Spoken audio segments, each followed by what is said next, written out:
मेरे लिए अयोध्या का विषय सामान्य विषय नहीं है। जैसे दैनिक जागरण के लिए यह आज का मुद्दा नहीं है। अयोध्या के मुद्दे को लेकर के दैनिक जागरण पर हमले हुए थे। अयोध्या के मुद्दे को लेकर के पत्रकारिता और मीडिया पर हमला हुआ था। और अयोध्या के मुद्दे को लेकर के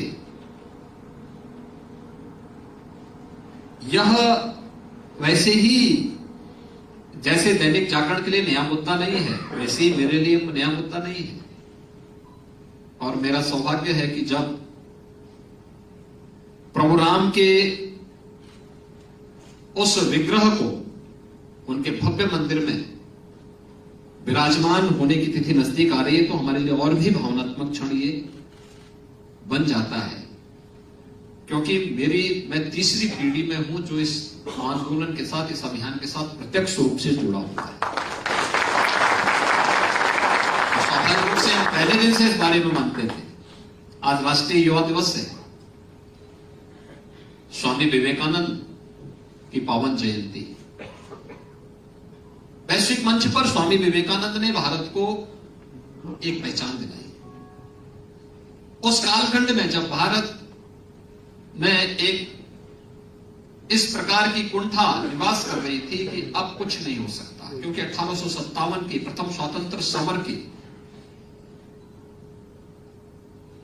उस समय की ब्रिटानिया हुकूमत के द्वारा जो क्रूरता बरती जा रही थी, जिस प्रकार से कहर बरपाया जा रहा था, क्रांतिकारियों और जहां से भी देश की आजादी के लिए आवाज थी, उन पर जिस प्रकार के अत्याचार हो रहे थे, आम जनमानस के मन में बात आ गई थी कि गुलामी अब हमारी दास्तां इस सदैव के लिए बन चुकी है, हमारी नियति बन चुकी है। उस कालखंड में स्वामी विवेकानंद का जन्म होता है और स्वामी विवेकानंद ने उस समय के युवाओं के लिए एक नई प्रेरणा दी थी, भारतवासियों के लिए एक नई प्रेरणा दी थी। उठो, जागो और लक्ष्य की प्राप्ति तक निरंतर प्रयास करो। हम लोग भी इस बात को मानते थे। अयोध्या में प्रभु तो सर्वव्यापी है, हमें तो निमित्त मात्र बनना है। और अयोध्या का संघर्ष एकमात्र ऐसा संघर्ष है जो 1528 से लेकर के 2019 तक निरंतर चलता रहा। कोई वर्ष नहीं था, कोई दिन ऐसा नहीं था, कोई क्षण ऐसा नहीं था। हम जब भारतीय जनमानस की बात करते हैं, राम के बगैर भारतीय जनमानस की कामना की ही नहीं जा सकती। हमारे घर में कोई मांगलिक कार्यक्रम होता है, कोई नया शिशु आता है, कोई भी धार्मिक कार्यक्रम, सार्वजनिक कार्यक्रम होता है, हम अखंड रामायण का पाठ बिठाते हैं। राम नाम संकीर्तन हमारे घरों में होने लगता है।